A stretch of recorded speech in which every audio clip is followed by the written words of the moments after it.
Gabriel Elizondo is there for us. Gabriel, tell us more about this raid and why it's important. Well, let me first just tell you briefly where I'm at. I'm inside the Rocinha favela right now. It's the biggest shanty town in all of Latin America. And within the past 45 minutes to an hour, the first armored personnel carriers carrying the Special Forces police have started to enter. This is significant because this is one of the biggest and most dangerous shanty towns in all of Rio, and this was part of a big operation that's been going on throughout the entire city over the last year and a half or so to occupy some of the city's most dangerous slums. But right now, the good news is that so far we have not heard any gunfire, which is certainly good news, and that's probably by the fact that the police have arrested one of the top traffickers in the last 3 days that ran this favela. But police were anticipating perhaps as many as 200 armed traffickers still inside, and that's why the situation here is still fairly tense in these early hours of Sunday morning as these first Special Forces officers have entered. But this is going to be an operation that goes on all throughout the day Sunday. This is a big favela with between 70,000 and 200,000 residents, so it's a big area these police have to go through. And based on what I'm hearing from people that are down on the ground and inside, residents, these Special Forces right now are going door to door, knocking on doors, trying to see where the traffickers, if any, are still inside. And tell us more about the twin reasons, Gabriel, for this raid on this particular favela, because as I understand it, it's all part of a government attempt to make Rio safer ahead of the games, and also to try and cut off the flow of drugs from the favela onto the streets of the city. That's absolutely right. You can't overestimate or overstress enough how important this is, in a sense, because Rocinha is an area, this favela behind me is an area that the state, the police, really could never go into permanently. It was completely run by drug traffickers for decades now. And the city is now saying this is simply not manageable anymore as we come up on the 2014 World Cup, 2016 Olympics. They say they have to clean it up. There simply can't be areas that police can't go into.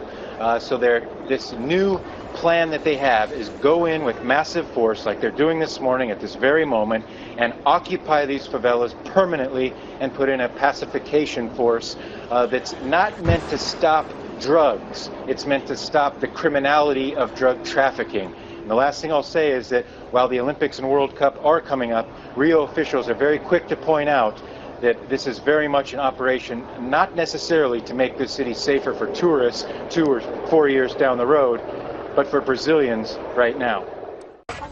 A day later, and a few people are allowed back to collect their belongings with police escort. But not everybody.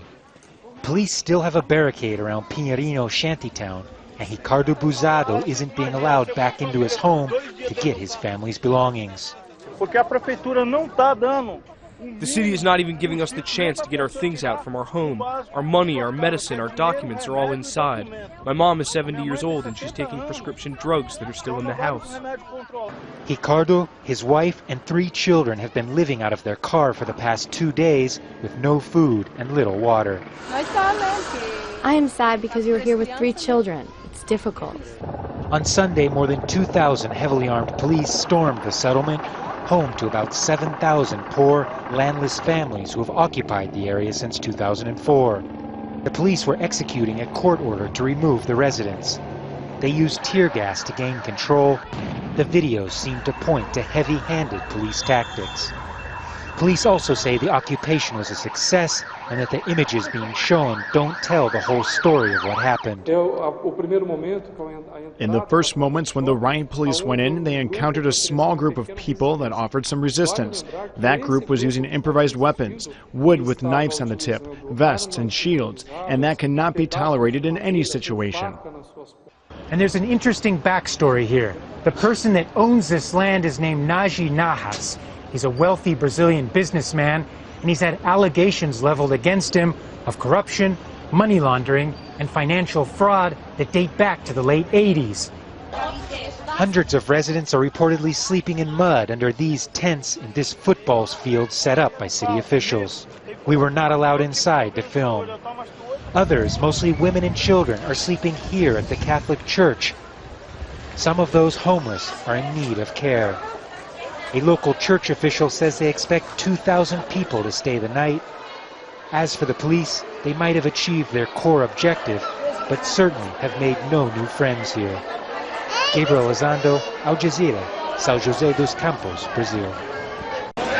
The National Police Force stands guard out front of the airport, a sure sign something isn't right in Salvador. Everywhere in the city, small teams of soldiers patrol the streets, part of a 3,000-force contingent the federal government has sent in. 1/3 of the police force in Bahia State is on strike, and the criminals are now wreaking havoc in the streets. More than 30 murders were committed in less than a 24-hour period this weekend. Residents are terrified. The state capital was on the verge of paralysis. Brazil's Minister of Justice arrived in Salvador this weekend with a clear message, pointing the finger of blame for the violence at the police on strike. The federal government is here to offer our full support. And I tell you, Governor, you have our unconditional support so that you can fulfill your mission of defense of law and order. A judge has ruled the strike is illegal. 12 arrest warrants for union leaders have been issued, but police are defiant. Dozens of officers occupied the Legislative Assembly, chanting, "The police have stopped," a clear affront to the government. These police officers that are on strike are trying to send a big message to the government that they feel they deserve higher wages. And one of their protest measures is to puncture the tires on some of these police cars. It's their way of saying they're not working until their demands are met. They also rejected government accusations that they are fueling the crime wave. I'm not a criminal, I'm a police officer, a father with 2 children and a wife. If the governor wants to resolve things like that, my imprisonment, I tell you, will cause chaos in the city, the likes of which have never been seen. Nobody seems willing to back down. I have no doubt that police want better work conditions, but they cannot promote breaking the law and allow people to threaten the population with guns and take public property. For now, it seems as though the soldiers will stay on the streets indefinitely, at least until this deadlock is resolved. Gabriel Elizondo, Al Jazeera, Salvador, Brazil. Another day of protests here in Sao Paulo. This is a movement that is mostly being driven by young people, and they are out right now banging on instruments, making noise, waving signs, waving flags. They're chanting. This was a movement that started a little over 2 weeks ago here in Sao Paulo as a protest against an increase in bus fares. But now this movement is spreading all over Brazil and taking on wider significance. The fight for lowering the bus fare brought us together to protest against other things we are tired of. Corruption and politicians that do not represent us. We are here representing students, working class, every day to reduce the bus fare that is ridiculous. We could have free bus service if we did not have so much corruption. It's been very tense here in Sao Paulo because last Thursday, during the last protest here, police came under real scrutiny for firing rubber bullets, tear gas, and pepper spray at a lot of these protesters in what turned out to be running street battles that lasted late into the evening. The police were widely considered to use an over-excess amount of force, and the government, local government here, says that they are investigating that. So that seems to have almost mobilized a lot of these young people here to continue their protest movement. We don't know where this is going to go, but I can tell you that it's already spread to some Confederations Cup cities. We saw Sunday in Rio a protest of about 1,000 people where police there used tear gas to break that up. These protesters say that this is definitely a peaceful protest, but they want their voices heard. They said this is an important moment in the history of Brazil, and really we haven't seen this level of mobilization on the streets here in Sao Paulo that's spreading to other cities, anything like this in the last 10 years in Brazil, at least. Where this movement goes, we don't know, but there's sure signs that it's not going to end anytime soon. Well, let's go live to Adam Rainey now, who joins us from Brazil's economic capital, Sao Paulo. Adam, what can you tell us about events on the ground right now? Well, we were tracking the protesters. We were out there among them until recently. We're only a couple kilometers from where they are right now. We came off so we could file this report. And what we've seen is a very wide-ranging protest. It's not just these transit fare hikes. It's not just World Cup spending and Olympic spending. People are pretty upset with what the government is giving them. That's what we're hearing from people in the crowd, and we're seeing it visually in the signs that they're showing the crowd. There's many signs talking about infrastructure, talking about health, talking about education, talking about democracy, freedom. So these transit rate hikes have kind of sparked a wide-ranging protest movement that is pretty unhappy with what their leaders are offering them. We've seen protests across Brazil here on Monday, going into Tuesday from southeast, here where we are, also Belo Horizonte, and southeast Brazil, which got quite violent with tear gas and rubber bullets fired there, although police here in Sao Paulo say they're not going to take such measures if the protests remain peaceful. So people are just clearly upset, and we're going to be tracking it here for the next few days. Right, Adam, a wide-ranging protest. You say a lot of discontent at the government. How has it been responding to this growing protest movement? Well, first off, they responded violently in the protests in recent days, and they've also denied that the hikes is any such big deal to concern about. They say those transit fee hikes are actually lower than the rate of inflation here, and they also say that people have the right to protest, but that they must do so peacefully. But we do have some people out in the crowds protesting a specific person here in Sao Paulo, and that's the governor of Sao Paulo State, and he himself has called many of these members of the protest movement vandals. So although the government now is stepping back, trying to look like it's taking a less aggressive, a less antagonistic stance, there's members of the ruling class here, that governor of Sao Paulo State, as I just mentioned, who see this protest movement as hooligans, as people that don't have a right to be respected. Now the government realized that this is an ugly issue for them as they prepare to launch further preparations for the World Cup and further preparations after that for the Olympic Games in 2016. So they're trying to step back a bit of this aggression. But as we've seen in Belo Horizonte earlier here today, it's getting violent. And also in the capital, Brasilia, protesters have actually taken over the roof of the National Congress. So far, pictures we've seen shown that the authorities are not trying to dislodge them, and that could be perhaps because they don't want ugly pictures of police coming in and acting violently towards these protesters who for now are just having a party on the roof of the National Congress. All right, Adam Rainey in Sao Paulo, Brazil. Thank you very much indeed. Tens of thousands of protesters sweep through Brazil's largest cities. With more demonstrations expected, what's behind the discontent? You're watching Inside Story Americas from Washington.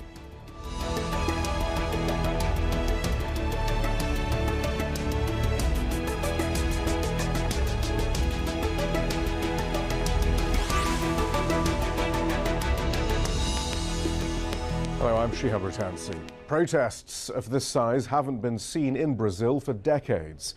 The demonstrations began 2 weeks ago, sparked by a rise in bus fares. But as the protests have grown, so have the grievances. Many say they're fed up with government corruption and poor services, as the nation spends billions to prepare for the World Cup. A heavy-handed response from the police led to even more protests. Brazil's president issued a conciliatory statement on Tuesday, telling the protesters that their demands are being heard. Surgiram cidadãos que querem mais. There has been a surge in the number of citizens who want more and who have the right to more. We are facing new challenges.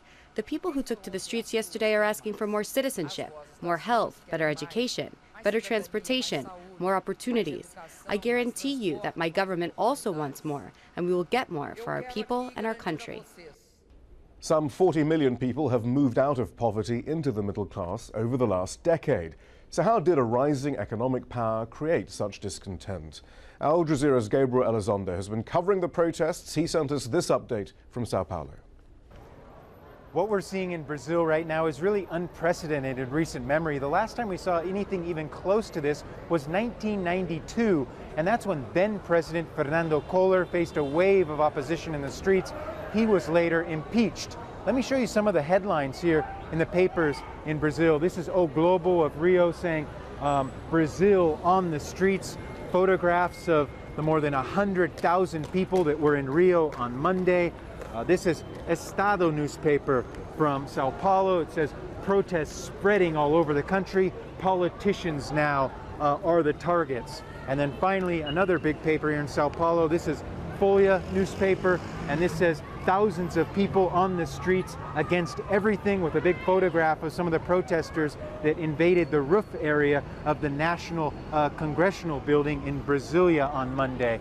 Now, this was a protest that really started a couple weeks ago as mostly a youth movement, but what I'm starting to see in the last few days at least is a bigger cross-section of Brazilian society sort of joining in this protest movement that's really spread all over the country now. It clearly is still being fueled by the youth. They are providing really the enthusiasm at the street level for this, but we're going to have to see if this continues or if it starts to fade away or not. Joining us from Rio de Janeiro is academic and investigative journalist Christopher Gaffney. He's the author of the book Temples of the Earthbound Gods. Here in DC, we have João Castro Neves. He's a Latin America analyst with the Eurasia Group. And we also have Dave Zirin, author of the book Game Over, How Politics Has Turned the Sports World Upside Down. He's also the sports correspondent for The Nation magazine. Professor Gaffney, since you're in Rio, perhaps you're the person I should address some of these first questions to. What is this about? I think that's what most people who aren't in Brazil are asking right now. Right, it's about a lot of things. It's about the bus fare hikes, it's about the privatization of public space, it's about the lack of quality education, it's about the lack of public health care. It's about the upcoming events. It's the privatization of iconic public spaces like the Maracanã, the spending of billions of dollars for hosting these mega events. And it's also about things like transparency and about the fundamental structures of Brazilian democracy. And I think really what gets to the root of it is that while we have seen a lot of material improvements in Brazilian society in the last 10 years, we haven't seen any fundamental structural changes. And I think people are fed up with this because their services haven't improved as a result, and they don't feel that they have real democratic channels to express their grievances, and so now they're on the streets doing that. And we'll develop those thoughts in a moment, but there was a poll, a remarkably quick bit of polling by Datafolha, the Datafolha Institute, a survey of the protesters on the streets. This is what they found. 84% of the protesters polled said they had no preference in political parties. 77% of them are college graduates. About 1/4 are current students. More than half of them are under the age of 25. And for 3/4 of them, Monday was the first time they'd ever taken part in a protest. The main reason those surveyed gave for taking to the streets was a more than 6% increase in the cost of public transportation. Clearly, this is all at a very early stage, and that was clearly done at a very early stage, often early stage of demonstrations. But I mean, there is that question, Professor Gaffney, as to whether then this is just a bunch of middle-class college kids who aren't necessarily representative of the rest of Brazil, who've done pretty well, actually, frankly, over the last 10 years. Well, we have to really qualify what it means to be middle class in Brazil. The government figures include people that make over 1,000 reais a month, which is $500 a month. And so this is a qualification of what... And I thought that might happen. We're going to see whether we can get Professor Gaffney back. João Castro Neves, though, as we try and get Professor Gaffney back, what do you make of that, though? Is this just a bunch of middle-class kids, or is this much wider and much more symbolic of deep structural problems? Yeah, I think the second is true. I think that's such a deeper story going on here, basically. Although it started with one single movement of students or upper middle class students, I think that at the end of the day, this is a story that not only in Brazil, but leaders of other Latin American nations are also facing. Basically, the rise of a middle class that needs to be qualified, as Professor said, but also a middle class that demands more from leaders, from political leaders. Not only cash transfer programs, but quality, better public services. So it's a quality of life agenda. And the challenge for leaders today is that they have to deliver more to this rising middle class with less, given that economic environment is more unfavorable today than it was before. Chris Gaffney, do you want to finish your thought now that we have you back? Yeah, just, I agree that this is in part a quality of life agenda, but quality of life has to do with your access to rights. And it's not just about having better transportation, it's about having transparency in governance. And I think that because there are so many non-affiliated people or non-affiliated with parties, we're seeing that they don't feel represented by anybody in government. And so they're taking to the streets to express their dissatisfaction. Yes, of course, with the quality of life issues, but at the root of the quality of life issues are the lack of education, the lack of police training, the lack of transparency in government, and the lack of real structural reform that we've seen, for instance, increases in corruption cases and unfinished mega projects throughout Brazil under the PT. And so even though this is a nominally leftist government, we haven't seen that there's been this massive redistribution of wealth and improvement in the quality of life for the average citizen. Chris Gaffney, I mean, how has this movement, though, developed over the last few weeks, really, then, from this rebellion against the fare hikes to this broader-based protest movement? I mean, is it sort of organic? Is it being organized through any central leadership? What's going on exactly, as far as you can tell? Well, for several years now, there has been a constant militancy in all of the World Cup cities that have been organized through the Comités Populares da Copa, the popular committees of the World Cup. And these nascent organizations have been able to reach out horizontally to bring in people to discuss social issues surrounding the World Cup and the Olympics. This movement has gone well beyond what those committees thought was possible and has been a real horizontal movement instead of a vertical movement. And that is, it's not top-down, it's based on social media, it's based on people telling their friends to come out and protest. And while it started with the youth, it's now expanding towards older people in the middle class that are dissatisfied with paying incredibly high taxes to have that money be misappropriated and ill-used for the public good.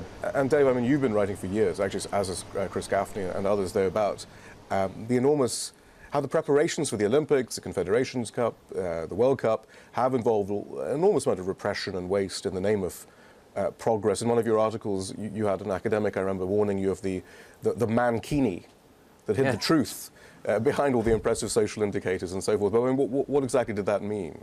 Well, yeah, it was this gentleman who said statistics are like a mankini. They show so much, but they hide the most important parts. Mankini being a fill-in for a Speedo, a skimpy bathing suit. And the most important part that this gentleman, Marcos Alvido, was referring to was the gap. And that's the gap between people's expectations of what a wealthier Brazil with a larger middle class should be able to provide, and then what they actually experience on a day-in, day-out basis. And in so many ways, that's highlighted by Brazil hosting both the World Cup and the Olympics, because of course, it doesn't just come in festooned with, hey, it's going to be a big party.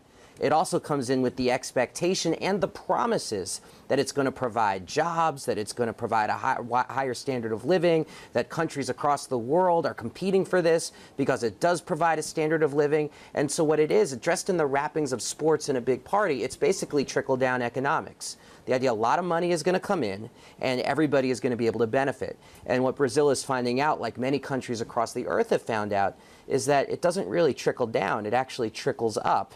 And so these fare hikes are an example of money trickling up into the state as opposed to trickling down for people. And of course, it seems like it was the straw that broke the camel's back.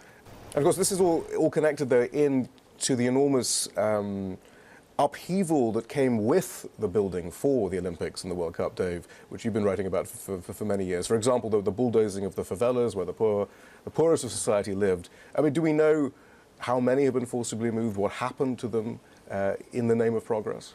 Yes, I mean, we are talking about thousands of people when it's all said and done. Some of them are moved into government-created housing that's very small, very ramshackle. And what's important for people to realize, and Chris has done a lot of work in trying to get people to realize this, is that favela, it's loosely translated to mean slums, but to call it slum does not in any way, shape, or form give credit to the incredible amount of impersonal investment that people put into their homes.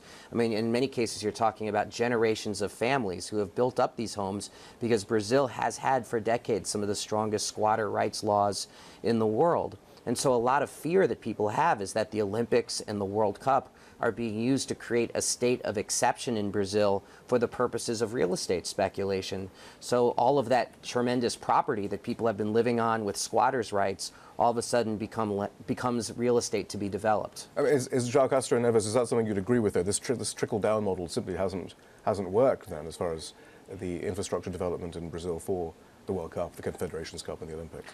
Yeah, I think a lot of promises were made, actually, and now there's a growing sense of frustration where the governments, use these two events. I mean, the only country that held back-to-back World Cup and Olympics in history was the U.S. in '94, '96. So this was an example of rising Brazil, the main example of rising Brazil over the last, several years. And a lot of promises were made, and I think that now people realize that most public money went to build stadiums that are going to be used for a couple of times. And around the stadiums, there's a lacking of infrastructure. So basically now that the governments began just turning to private sector to try to attract investments for rails, roads, ports, and airports, but too little too late.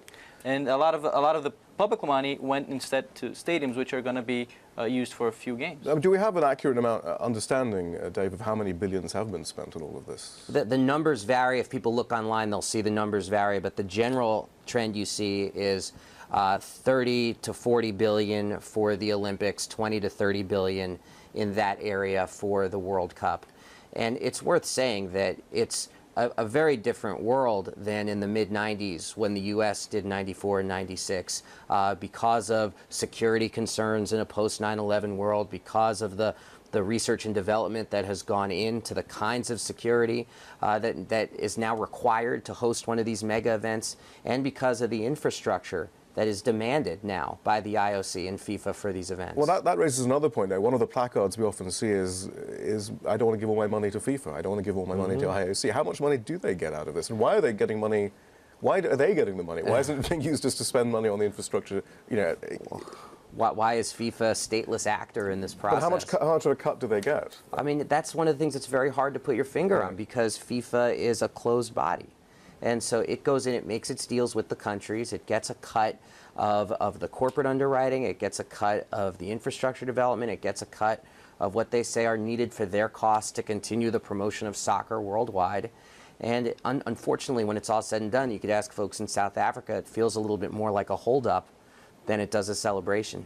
In other words, you don't end up loving yourself in the morning. Professor Gaffney, does democracy have much of a place, though, amidst these sorts of huge infrastructure and redevelopment projects that come with a successful Olympic bid or a successful World Cup bid?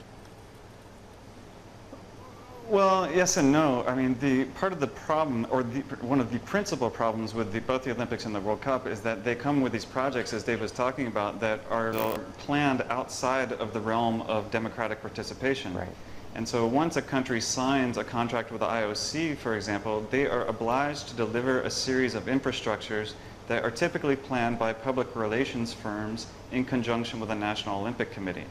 And so the city plan, in the case of Rio de Janeiro, has become the Olympic plan. But that Olympic plan never passed through any sort of process that could be contributed to by the citizenry. And so we're forced to pay for these infrastructure projects, the very ones that are dislocating tens of thousands of people, for projects that were made behind closed doors. And so this is part of the democratic uprising here to say, look, we don't have a say in where our money is going.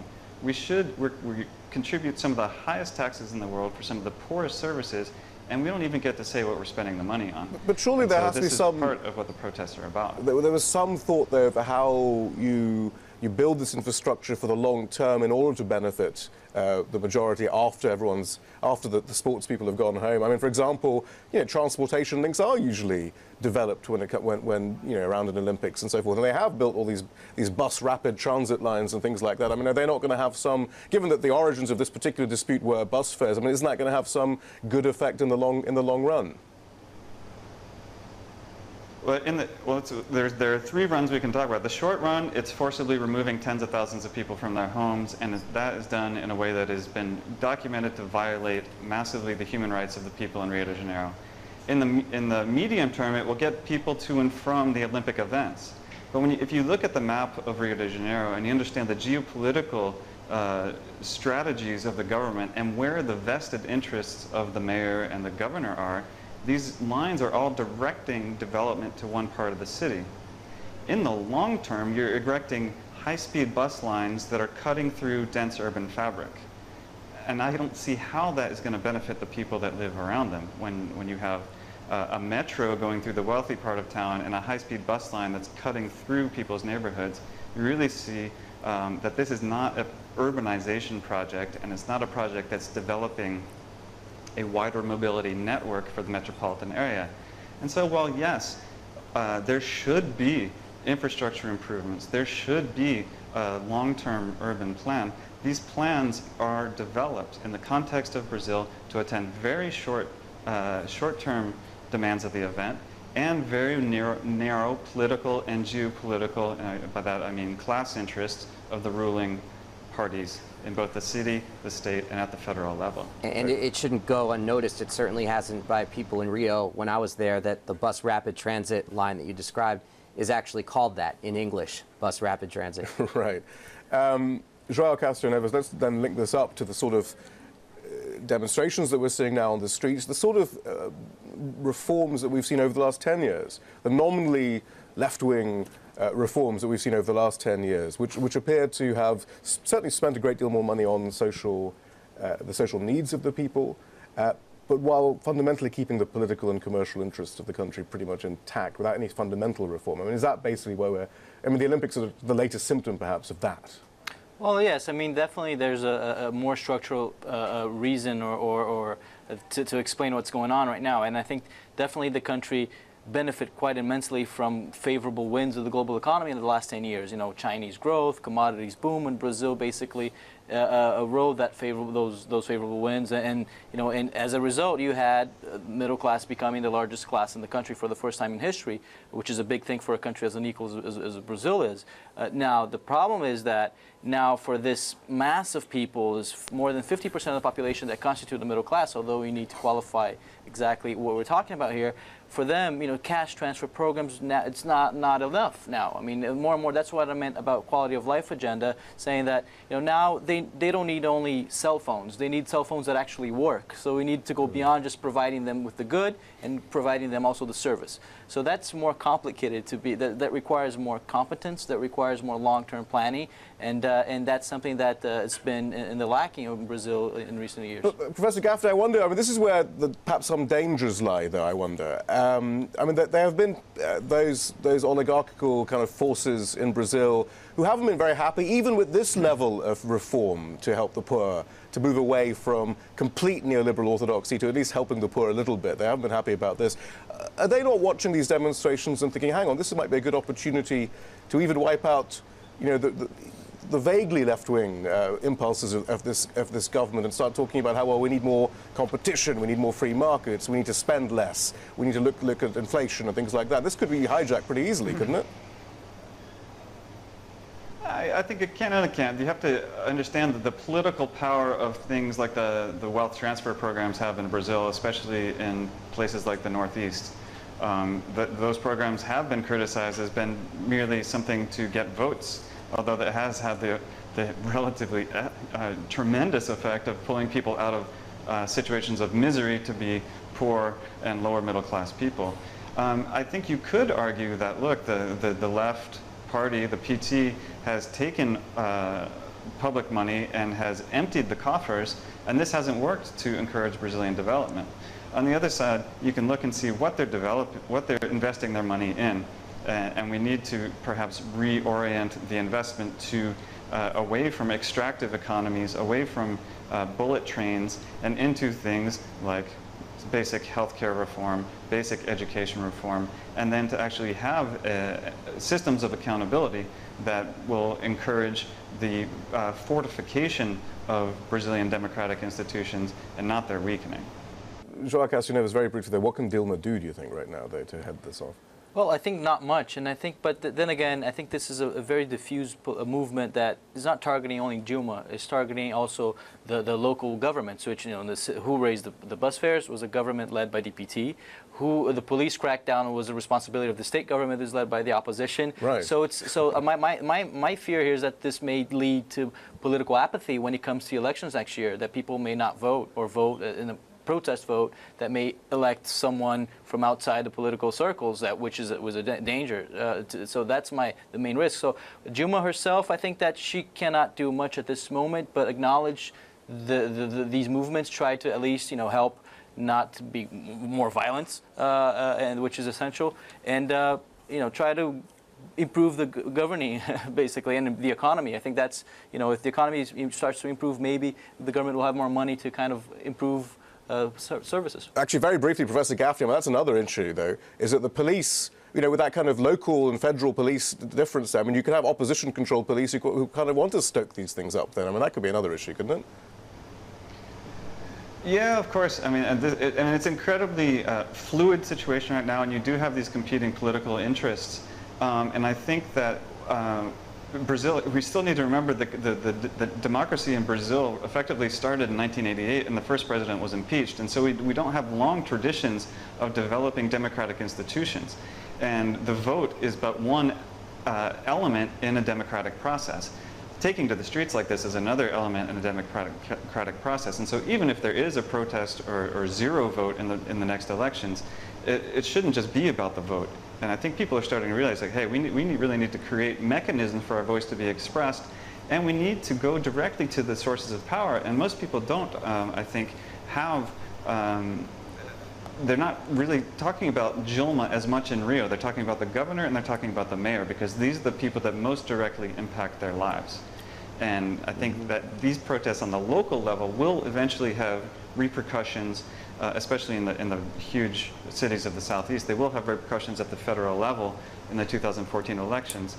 But I think for most people, what's really important is getting things straight in their backyard and taking these protests to the street and expressing their discontent at the continued corruption, the lack of public services, and especially in the case of Rio, or Sao Paulo, or Belo Horizonte, or Brasilia, as we've seen, the total lack of readiness on the part of the police to handle peaceful protests. I mean, we shouldn't have journalists getting shot in the face. We shouldn't have innocent children or anyone getting pepper sprayed, tear gassed, concussion bombs, run over by cars, thrown in jail, arbitrary violence on the part of police. And that's what's happening every day here in Brazil.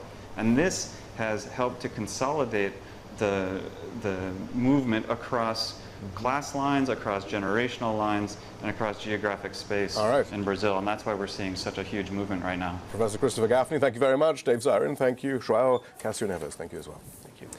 And that's all from the team in Washington, D.C. for now.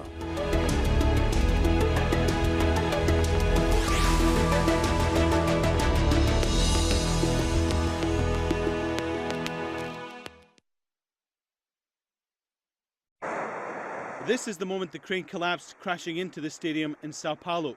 Look at it again. You can see workers running to help those caught up in the incident. Investigators are trying to establish what may have caused the crane to fall over. One theory is heavy rain meant the soaked ground couldn't hold the weight of the crane and the part of the roof it was trying to put in place. Work at the stadium was already behind schedule, but locals don't think this latest incident will stop the opening game of the 2014 World Cup going ahead here. I don't think it will affect it. I think they have to keep going with Sao Paulo as the opener of the World Cup. Brazil's World Cup plans have been hit by delays, accidents and street protests at the soaring costs. This latest incident means workers have now been killed at 3 World Cup venues. And there are questions about corners being cut to meet the December 31st deadline for all stadiums to be ready. That crane that crashed could take double the weight. How is it that it can take double the weight and then it picks up something minimal and makes a mess like that? That's what I want to know. Are there safety measures or not? I think not. In Limeira, 2 hours from Sao Paulo, the first of the funerals for those killed in the tragedy. Fabio Luis Pereira's daughter said he was looking forward to being at the first World Cup match. One day he told us, "I am such a hard-working person that I'm going to die at work. I am sure of it." He said that, and that is what happened in such a tragic way. Construction unions say there needs to be a 30-day halt to work on the stadium to allow a full investigation to find out what caused the incident which killed 2 of their workers and who is to blame. Alan Fisher, Al Jazeera. I'm here in the city of Porto Alegre, and we're outside of Beira Rio Stadium. It seats about 50,000 people, and this stadium is going to host several matches in the group stage of the World Cup. Let's go inside and take a look on how it's going. One of the most striking parts of this stadium is actually the roof, and they have 66 of these panels, and they call them leaves. And what they do is they sort of provide a natural air conditioning to the stadium, because the wind that blows off of the nearby lake sort of blows through here. All of these panels are fire resistant, as well as they provide UV protection from the sun. Certainly, definitely one of the most interesting parts of the stadium, without a doubt. It's something that right when you get here, it immediately catches your eye. This is a stadium that is owned and managed by Internacional, one of the 2 local club teams here. And what's interesting is, unlike some of the other host cities where the government funded the building of the stadium, not here. This was a partnership between the local club and the builders.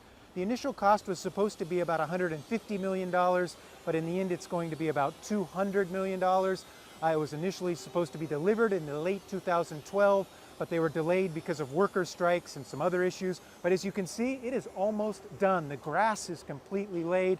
All of the chairs are in place. They say that this stadium is very close to hosting one of its first test matches. Here's the pitch, or the field, and this was put in more than a year ago. It was one of the first stadiums that had the pitch laid. This is grass that was imported from the United States, and they're very proud of it because they say that it is resistant to all sorts of different kind of weather conditions here. Wind, rain, the heat.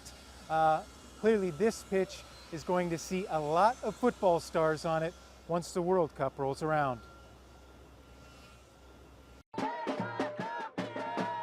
This is Avenida Paulista. It's the busiest and most important avenue in all of Sao Paulo. And this is the first anti-World Cup protest being held here in the city in 2014. Well, the numbers are not nearly as big as what we saw last June.